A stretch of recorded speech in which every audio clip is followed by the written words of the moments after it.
Hola a todos, bienvenidos a una nueva edición de Paredro, el podcast realizado conjuntamente entre la revista 070 de la Universidad de los Andes y la Fundación Gratitud, la fundación del cantante Fonseca. Les doy la bienvenida, mi nombre es Camilo Hoyos y hoy vamos a hablar sobre una novela que algunos de ustedes, pocos habrán leído, muchos sabrán de qué se trata y otros habrán escuchado el fantasma de la novela que, gracias a los esfuerzos de la editorial Angosta, aparece de nuevo en los anaqueles y está de nuevo al acceso nuestro, porque hubiera sido absolutamente injusto que no apareciera y que no pudiéramos tener la oportunidad de entender algo tan delirante como lo es la novela Vagabunda Bogotá de Luis Carlos Barragán. Luis Carlos, bienvenido. Hola, muchas gracias por invitarme. Vagabunda Bogotá es la novela ganadora del 10º Concurso Nacional de Novela y Cuento de la Cámara de Comercio de Medellín.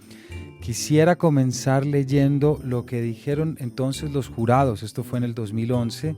Un jurado conformado por gente que desde aquí admiramos mucho, como es Wendy Guerra, Margarita Valencia, Alberto Salcedo y Antonio García, quienes la definieron como una novela que transita por el desamor, la frustración profesional y amorosa y las relaciones familiares siempre difíciles, en medio de una ciudad gris, lluviosa, que tiene líneas de fuga hacia la ciencia ficción y el surrealismo, tratados siempre con originalidad y un potente sentido del humor. La suya es una prosa incendiaria y rítmica, que con gran libertad se apodera del lector y lo somete desde la primera línea hasta la última palabra. La voz inconfundible de Barragán es una buena noticia dentro de la escena literaria colombiana por su arrojo, su desenfado a la hora de mostrar la aspereza y la sordidez que en ocasiones rodean al protagonista y que sin duda caracterizan la vida en las ciudades colombianas de hoy. Qué veredicto, ¿no, Luis Carlos? Sí, eso estuvo muy bueno. Es una belleza entenderlo todo y además qué gran noticia que te tengamos acá. Muchas gracias. Arranquemos, Luis Carlos. ¿De dónde sale esta novela tan delirante, tan original y tan inolvidable? Porque me parece que si algo puedo decir y arrancar y así conectar con los oyentes es que yo no he leído nada parecido. Me gustaría que nos contaras de dónde sale esto. Pues sí, evidentemente es una novela es un poco loca, sí, estoy de acuerdo. Y yo creo que todo comenzó leyendo mucho a los escritores del movimiento del Beat Generation. Los escritores estadounidenses William Burroughs, Jack Kerouac, Allen Ginsberg, que son escritores estadounidenses que comenzaron a experimentar mucho con la música, con la improvisación y con las drogas. Con las drogas y con algunas religiones de Oriente. Algunos de ellos terminaron en el movimiento hippie. Algunos de ellos se volvieron adictos a ciertas sustancias y escribían bajo los efectos de esas sustancias. Y creo que el que más me gustó a mí fue William Burroughs, el que escribió el Almuerzo Desnudo y otras novelas que son todas muy extrañas. Y William Burroughs escribe de una forma que me inspiró muchísimo, a pesar de que no se parece tanto, porque él escribe y uno nunca sabe de qué está hablando. Algunas de sus novelas, El Almuerzo Desnudo tiene algún sentido, a pesar de que uno se pierde, pero algunas de sus novelas son escritos de 100 páginas en las que hay un montón de palabras que están puestas unas al lado de otras y uno parece no entender nada, pero a medida que uno va leyendo uno va encontrando ciertos ritmos. Pero definitivamente también estuve muy influenciado por el surrealismo, por la escritura automática, las ideas de Breton. Definitivamente incluso el mismo manifiesto surrealista está escrito de una forma fantástica. La exploración de la mente, la exploración de cómo funciona el cerebro. Bueno, hay un libro que a mí me gusta mucho, yo sé que a algunos no les gusta tanto, pero Opio en las nubes a mí me gustó mucho por esa misma exploración del lenguaje y de cómo funciona el cerebro. Yo tengo la sensación de que él escribía con ácidos encima, no estoy seguro, pero da la sensación cuando uno lee el libro. Entonces creo que fue tomar un poco de aquí, un poco de allá. También había otros escritores como Jean Genet, que me encanta, es un escritor francés parecido, tiene algún aire a la Beat Generation también. Y yo creo que fue armando esto y mezclándole y viendo cómo ellos escribían, intentando armar mi forma de hacerlo con mi vida. La Beat Generation, ellos siempre escribían de ellos, de sus amigos. Entonces, si uno lee La carretera, On the Road, uno se encuentra con personas, los mismos personajes de la Beat Generation, pero con los nombres cambiados. Y me gustó mucho esa idea, la idea de tomar personas reales, personas que conozco, cambiarles los nombres, escribir sobre ellos y luego inventarme lo que me dé la gana sobre ellos, lo que me venga a la cabeza. Entonces, el libro lo escribí en parte usando elementos reales de mi vida, mezclándolos con, digamos, un flujo de conciencia que está muy basado en la música. Entonces, yo escribía escuchando música y dejaba que la música permeara mi escritura. Entonces, de vez en cuando sonaba algo en la música y yo lo dejaba entrar. Pero sí, es como un divagar, y una de las cosas que estaba pensando con frecuencia era que quería ser muy honesto, quería ser lo más honesto posible. Eso es algo que también aprendí un poco de la Beat Generation. Ellos muchas veces se cuestionaban si era importante editar el libro, si era importante editar los errores, porque en esa medida uno se está negando. Entonces yo lo que quería hacer era un poco seguir sus advertencias y escribir siendo lo más honesto, intentar no editar tanto, sino dejarme llevar por mi cabeza. Yo creo que el libro es más como una impresión de cómo funciona el cerebro un poco, cómo funcionan las conexiones nerviosas que nos llevan de un lugar a otro. Y en una novela normal, generalmente hay un solo tema, ¿no? Un tema y uno lo va siguiendo y se va desarrollando y termina, se cierra. Pero así no es como funciona nuestra cabeza. Uno se distrae. Y yo quería hablar un poco de eso, de cómo uno está pensando. Cuando uno experimenta con las drogas, uno se da cuenta que esa forma de pensar se vuelve más evidente. Uno tiene una idea y esa idea lo conecta con otra idea y esa idea lo conecta con otra idea. Y así es como uno se mantiene.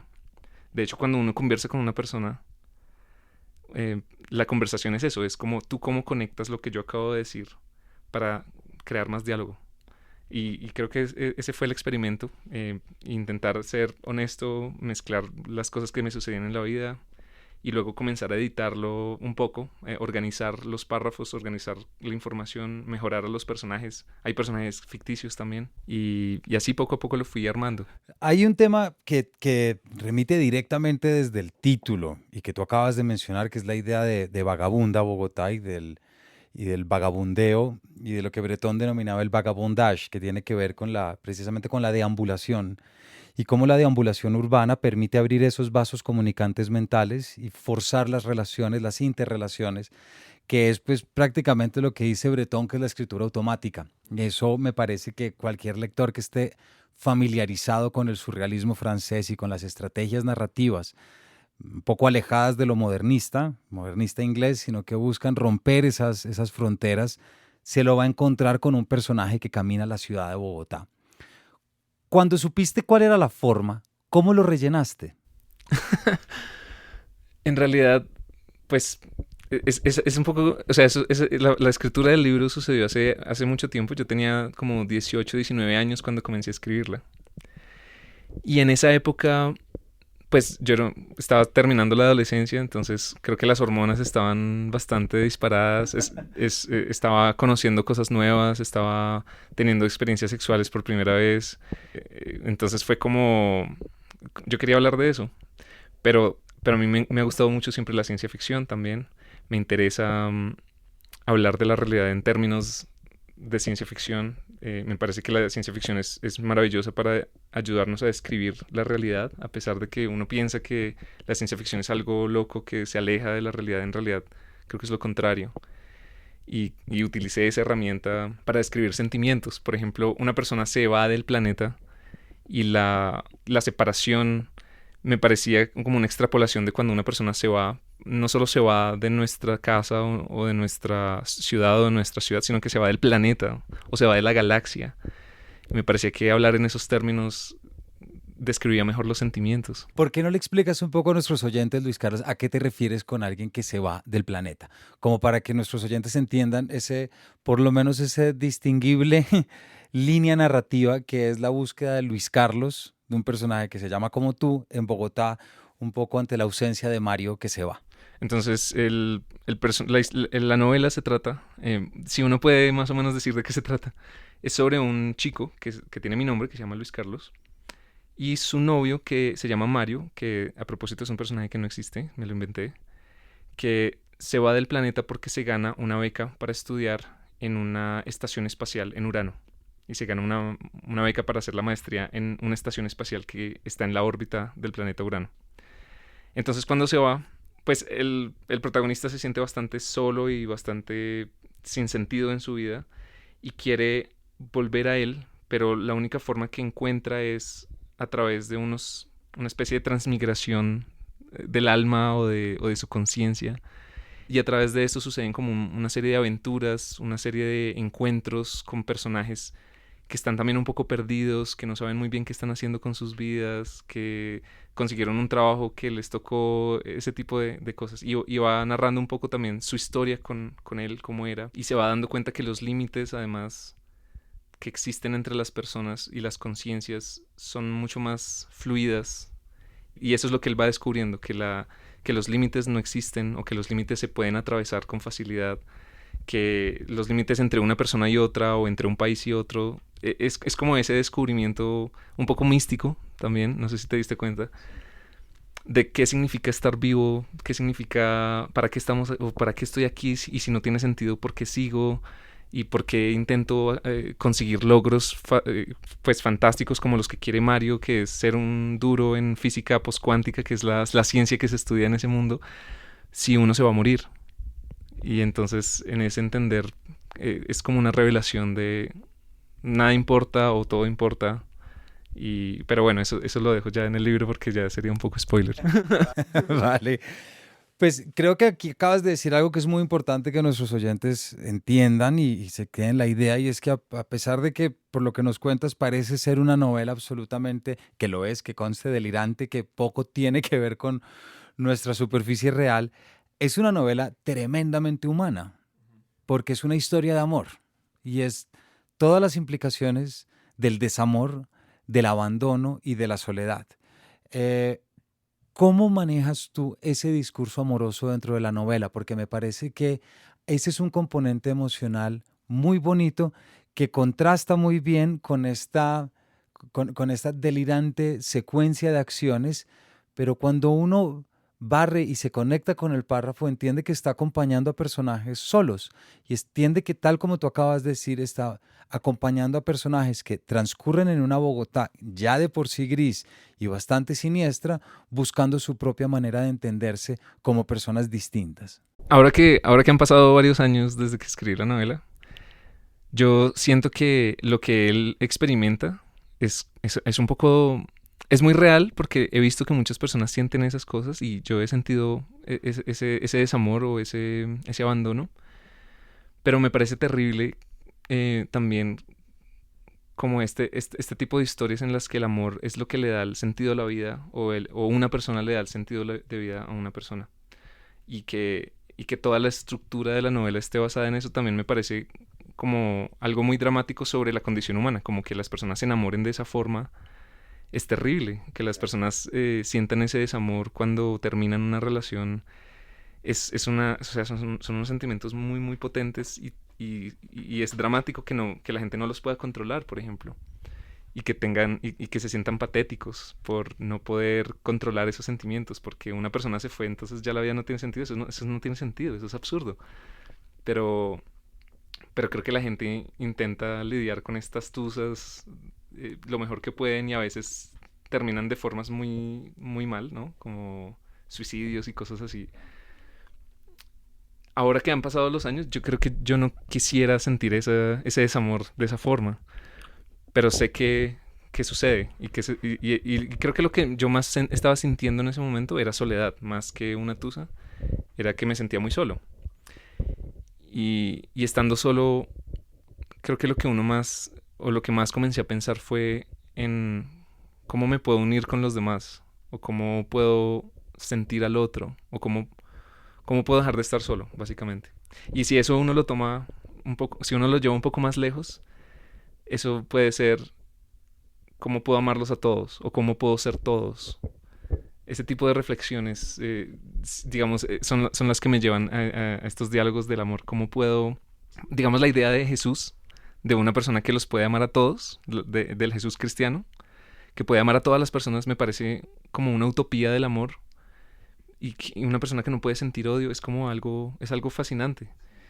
Y creo que esa idea también está en las páginas del libro, como ese sentirse solo y contrastarlo con el otro. Cómo uno puede amar objetos, por ejemplo, o conceptos, no necesariamente humanos, y cómo expandir ese amor a pesar de que uno se siente solo. Es ese contraste también de la soledad absoluta y el amor absoluto. Eso explica que Luis Carlos tenga, por ejemplo, un amorío con la licuadora Oster, ¿verdad? Que ahí metaforizas mucho de esto que nos estás diciendo. Vamos a abrir las páginas del libro para que los oyentes entiendan qué es esto que nos referimos. Salgo excitado viendo cómo los árboles, las nubes y el cielo me sonríen. Me parece que todo está bien. Está bien que haya una marcha y que haya unos cuantos heridos. Está bien que los negros de África se vayan muriendo de sida. Está bien que te nazcan unos pelitos en las orejas cuando comienzas a morir. Un racimo de uvas sucias en la plaza, un corpiño sucio que quiero usar en el closet cerrado. Una lata de ponimalta que descansa al sol mientras sus reflejos incandescentes se concentran y van tostando de a poquito los pasticos alrededor y comienza un follón, una lucha de potestades como el fuego, el aire, el sol, el metal, una canción de Diomedes Díaz amenazada de muerte por un incendio forestal en tu vello púbico. Mi sueño es yo y alguien que no conozco aún, viajando en una carretera y que nos olvidemos de todo. Nos convertimos en una gelatina con sabor a frambuesa. Es brutal.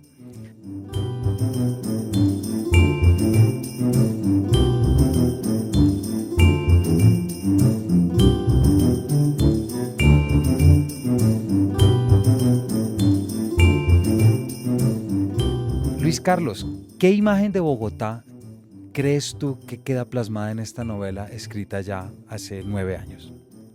Yo siento que es esa sensación que uno tiene cuando uno va al centro y hay tantas cosas que están pasando al mismo tiempo que uno no sabe a dónde mirar.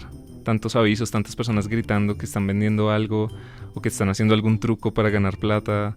Los carros, los pitos, las señales de tránsito, son tantas cosas que... Que es esa experiencia surrealista que decía Bretón de ir al mercado de las pulgas. Exacto. Claro, si uno está en la calle es imposible no estar delirando, estar pensando en cosas constantemente. Lo que pasa es que uno no las escribe o uno no hace un récord, un escrito de lo que está sucediendo en el cerebro en ese momento. Uno puede tener como una visión un poco poética e intentar comenzar a combinar los elementos que uno encuentra en la calle. Uno ve un payaso vendiendo, bueno, eso ya no se ve casi, pero antes se veían. Con acento chileno. Vendiendo, sí, con acento chileno, vendiendo un almuerzo y al lado están vendiendo zapatos y al lado está pasando algo, hay un policía y todos esos elementos realmente como que nunca se habrían podido mezclar antes, sino es hasta este momento histórico donde la tecnología y todas las cosas que están sucediendo. Y además uno puede ver el celular y está pasando una noticia sobre China o... Es absurdo. O sea, uno vive en una realidad que está llena de elementos que no están conectados, pero nuestra mente las puede conectar. Entonces creo que es maravilloso poder hacer ese ejercicio de conectarlos de una forma, intentar hacer que tengan sentido. Y creo que esa es la impresión de la ciudad, como un lugar difícil, además, porque lo pueden atracar a uno, porque hay peligros, porque uno se puede caer, porque te pueden atropellar. Entonces es un lugar muy estresante y no sé. Y siniestro. Y siniestro, totalmente. Uh-huh. Pues yo siento un poco lo mismo que tú dices.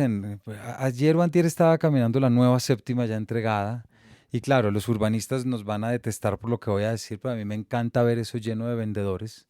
Y sobre todo los que llevan, porque es que es precisamente esa idea de lo que tú dices y que se refería a Bretón, y es ver cómo venden, ¿entiendes? Libros, después al lado tienes otro que está vendiendo soportes para puerta, y luego el otro está vendiendo una grabadora de 1945, y luego el otro está vendiendo semillas para pájaros, que uno dice, ¿dónde puedo cohesionar y cómo le puedo dar sentido a esta amplia diversidad que me dispara la ciudad y que me da la impresión de que me rebosa y me rebasa?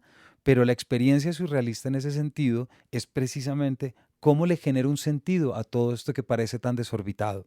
Ahí hay una cosa muy bonita y es que como que que no sé si la tuviste en cuenta, pero me parece que está en todas tus páginas, que es esa idea tan bonita de Luis Aragón de lo maravilloso cotidiano, que es como depende de la manera como miras las cosas, puedes generar la maravilla y generar nuevos sentidos. Uh-huh. Sí, definitivamente. Y yo estaba pensando en otra cosa, y es que además de que tú experimentas todas esas cosas en la ciudad, tú también tienes un montón de cosas en tu cabeza. O sea, estás pasando por algo que pasó en tu casa, o lo que tienes que hacer en el día, el trabajo que tienes que hacer. Esas cosas también se van a disparar y también vas a poder relacionarlas. Entonces, si mezclas a tu papá o a tu novia con ese cassette que acabas de ver que te están vendiendo, puedes, puedes encontrar esa belleza o eso mágico, eso maravilloso en lo cotidiano, simplemente encontrando esas relaciones absurdas y explotándolas y llevándolas al límite. Sé que ya no lo mencionaste, Luis Carlos, pero quisiera volver a preguntarte porque sé que muchos de nuestros oyentes pueden estar, después de que tú lo dijiste, pendientes. Es el elemento de la ciencia ficción, ¿verdad? Y nos cuentas un poco de qué manera te insertas tú dentro de esta ciencia ficción, si hay elementos nacionales, porque yo sé que también hay un movimiento que lentamente voy conociendo sobre ciencia ficción nacional, etcétera. Si nos puedes contar un poco de qué manera tu novela se inserta en ese diálogo. Ok, entonces yo me considero un escritor de ciencia ficción. Todo lo que escribo es o ciencia ficción o ciencia ficción terror o algo parecido. Pero y hago parte de un movimiento que está creciendo, como lo decías. Hay varios grupos de lectura de ciencia ficción, hay varias librerías, hay una específica que está especializada en ciencia ficción, que es Mirabilia. Hay concursos de ciencia ficción, de cuentos de ciencia ficción. Entonces esto está creciendo un montón. Hay personas que están interesadas en hacer antologías de ciencia ficción colombiana y eso siempre me hace pensar muchas cosas, como cómo es o cómo debe ser o cómo se imagina uno la ciencia ficción colombiana. Y eso, ya decir ciencia ficción colombiana parece algo surrealista, porque ¿cómo podemos imaginarnos nosotros tener tecnología avanzada o alienígenas si eso ya parece, es como un discurso de Estados Unidos o de Europa, como que ellos fueron los que se inventaron la ciencia ficción, también porque ellos son los que producen la mayor cantidad de tecnología, o China, por ejemplo, y nosotros no tenemos viajes, no tenemos naves espaciales, no tenemos lanzaderas de cohetes, ni desarrollamos cosas de punta, pero nosotros sí hacemos parte del mundo tecnológico. Tenemos unos celulares acá mismo y los usamos constantemente, y toda esta tecnología hace parte de nuestra vida.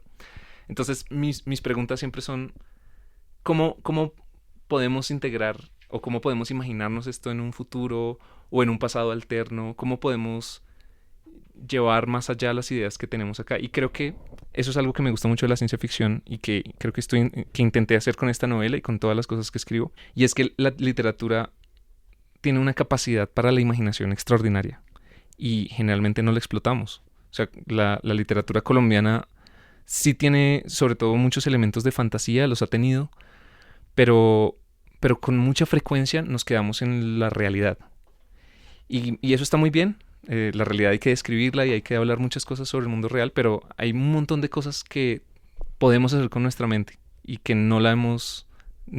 Es como la imaginación es una cosa muy potente y no la hemos explorado en Colombia. Como que podemos ver películas de ciencia ficción fantásticas o leer libros de ciencia ficción fantásticos escritos por escritores norteamericanos y decir como esta imaginación es maravillosa y yo quiero hacer algo parecido. Yo quiero explorar mi mente también. Quiero poder explorar eso y mezclarlo con cosas de acá de Colombia, porque esa es mi realidad. Entonces serán naves espaciales que tengan stickers de la Virgen del Carmen y ese tipo de cosas me parecen muy bellas, como encontrar esa realidad colombiana y imaginársela más allá, llevarla mucho más allá.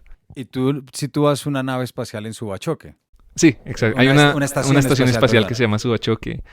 Hay transmilenios en la Estación Espacial Urano. Hay problemas con drogas. Hablo de campesinos. Cómo los campesinos, cómo nuestros campesinos, nuestra comida, nuestra música podría relacionarse con tecnología súper avanzada o con cambios sociales extraordinarios. Y creo que esa es una exploración que hay que hacerse y que la podemos hacer poco a poco. Sí, hay muchos autores, yo no soy el único. Hay varios que están... Lo que pasa es que no es un movimiento muy visible, pero poco a poco están surgiendo varios escritores que están interesados en ver esa relación con realidad virtual, cyberpunk y la realidad colombiana con narcos y paracos y los gobernantes colombianos, cómo eso se relaciona con nuestro futuro, cómo podemos imaginarnos ese futuro. Puede haber visiones negativas, puede haber visiones positivas y creo que esa es una exploración que tenemos que hacer. Drum and Bass, un campesino en cámara lenta bajo una luz estrobos, haciendo volar la ruana por los aires mientras se agita, gotas de sudor en el aire y todo eso. Una de las cosas que más me gusta de los pueblos es encontrar a los chinos vestidos como emos, como punks, conviviendo alegremente con campesinos envueltos en gruesas ruanas que huelen a campo. Los emos dándoselas de muy citadinos, los campesinos muy olorosos.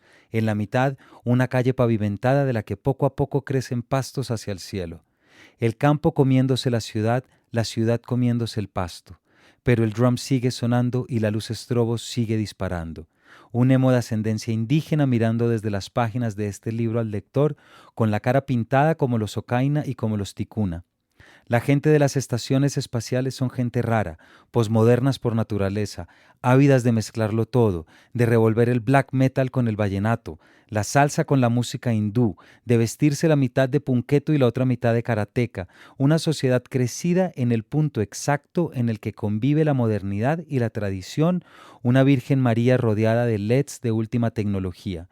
El rito va de la mano del avance, la tradición acompaña al último proyector de hologramas, los adoradores de la bomba atómica siguen allí, en algún lugar oculto de las ciudades vagabundas, esperando el día final.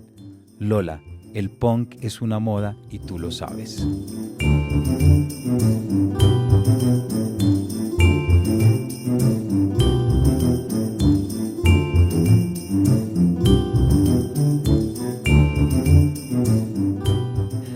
Luis Carlos, ¿qué ha pasado desde esta novela? ¿Qué has escrito? ¿Cómo podemos buscar cosas tuyas? ¿A qué te has dedicado desde entonces? La novela fue publicada originalmente en el 2011. Cuando yo publiqué, cuando me gané el premio de la Cámara de Comercio, yo ya había escrito varias novelas antes. Y yo tengo unas obsesiones un poco, como que no paro de escribir. Y he estado escribiendo desde que tengo como 14 años. Entonces, antes de Vagabunda ya hay como unas 10 novelas. Ninguna de ellas yo creo que sea muy buena. De pronto hay una que es rescatable. Y desde Vagabunda hasta hoy, en el 2018 publiqué otra novela que se llama El Gusano, que también quedó finalista en un concurso en España. Y ahorita voy a publicar otra novela. Y entre Vagabunda y El Gusano hay otras 4 novelas que no he publicado. Todas son de ciencia ficción. Hay una en el que yo hice unos viajes, cuando me gané el premio hice unos viajes en bicicleta por Asia. Estuve 8 meses viajando en bicicleta con el dinero del premio, fue muy chévere. Y escribí una novela de viajes en el que relato los viajes que hice en bicicleta, pero con un robot y hay como otras cosas, otros elementos de ciencia ficción. Entonces como que siempre estoy mezclando ciencia ficción con realidad. Y ahorita estoy haciendo una saga. Entonces estoy escribiendo la secuela de la novela que voy a publicar este año. Entonces sí, siempre he tenido como esas exploraciones. Yo escribiendo, en realidad ni siquiera sé cuántas novelas he escrito en este punto, porque sé que hay muchas que las tengo olvidadas y que escribí cuando estaba en el colegio, entonces como que no, realmente las miro y como no, esto no. Pero fue como parte del entrenamiento, como ir aprendiendo mucho. Pero espero obviamente publicar las otras. También tengo un libro de cuentos de ciencia ficción que se llama Parásitos Perfectos. Espero publicarla con Vestigio, que fueron los que me publicaron El Gusano. Y es un libro de cuentos de biopunk o ribofunk, como lo quieran llamar, que es esta rama de la ciencia ficción en la que habla de exploraciones biológicas, de alteraciones, mutaciones genéticas. Entonces los computadores son seres vivos y los teléfonos son seres vivos velludos que tienen órganos internos y los carros son como insectos gigantes. Y es como eso mezclado con la realidad colombiana, alta tecnología y todo esto. La que voy a publicar ahora, les puedo adelantar un poquito, tiene que ver con extraterrestres. Y es una novela que se imagina cómo sería Colombia si fuera un país desarrollado. Lo cual ya, siempre que digo eso, la gente, uy, eso sí es ciencia ficción. Entonces, yo sé que estamos pasando, o siempre hemos estado en una condición muy crítica en nuestro país. Creo que lo que quería hacer con esa novela, con la que voy a publicar, es imaginarme cómo podríamos resolver todos los problemas que tenemos, pero nos ayudan unos extraterrestres. Y es bien delirante también, es bien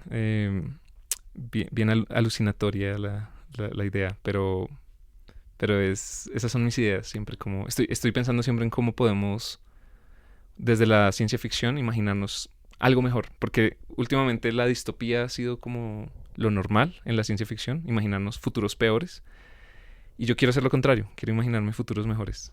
Solo que, claro, la utopía parece no vender tanto, pero la verdad es que sí, puede ser bastante emocionante cómo lucha uno contra todos esos problemas, al menos mentalmente, al menos simbólicamente.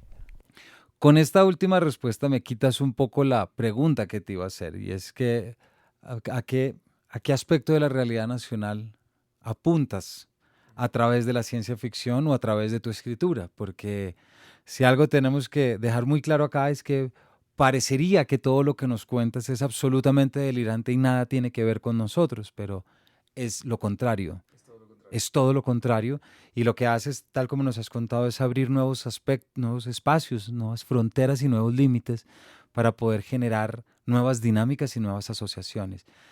Cuando yo leía la novela, pensaba que era la otredad absoluta, en el sentido en que es una Bogotá que uno tiene que imaginarse a través de una cantidad de elementos y soportes que tú metes, unos personajes también que están, y es la capacidad y la posibilidad que uno tiene de imaginarse en un lugar remoto, pero que tiene aquí mismo.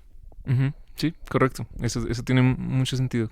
Como que una de las herramientas de la ciencia ficción a veces es extrapolar elementos de la realidad para hacerlos más visibles.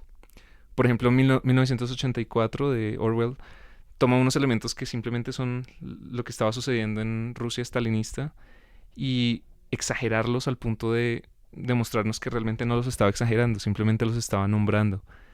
Y eso es algo que siempre quiero hacer, como intentar explicar o intentar... Porque de todas formas no soy politólogo, estudio historia y me interesa muchísimo entender qué es lo que está pasando acá, qué es lo que está pasando en la política, qué es lo que está pasando en las noticias. Y cuando uno ve como todo lo que está sucediendo con todos los falsos positivos, con los líderes sociales que están matando, con todo esto, es difícil no relacionarse con eso. Pero en vez de simplemente documentarlo, creo que la ciencia ficción me permite imaginar cómo esto puede cambiar. Y eso no significa que sea una novela rosadita y linda, sino que es un proceso doloroso de cómo podemos transformar estas cosas. Y, y sigue siendo ciencia ficción. Y no sé cuándo vaya a volverse realidad. Ojalá que algún día. Bueno, se nos agotó el tiempo. Luis Carlos, muchas gracias por todo lo que nos compartes. A nuestros oyentes ya saben, Vagabunda Bogotá, de Luis Carlos Barragán, publicada recientemente por Angosta, rescatando así un libro que se nos había, pues como un poco, no decir extraviado, pero sí traspapelado a muchos, y que definitivamente marca una postura distinta y algo que definitivamente rompe barreras, y lo que hacemos aquí en Paredro es precisamente sentar las bases para poder llegar a nuevos textos que sean no solamente nuevos, sino también que impliquen un lente distinto de lectura. Así que ya saben dónde encontrarla. Luis Carlos, muchas gracias en verdad, y esperamos muy pronto leer tu próxima novela. Vale, muchas gracias por la invitación. A ustedes muchas gracias por acompañarnos y nos vemos en una próxima edición de este Paredro.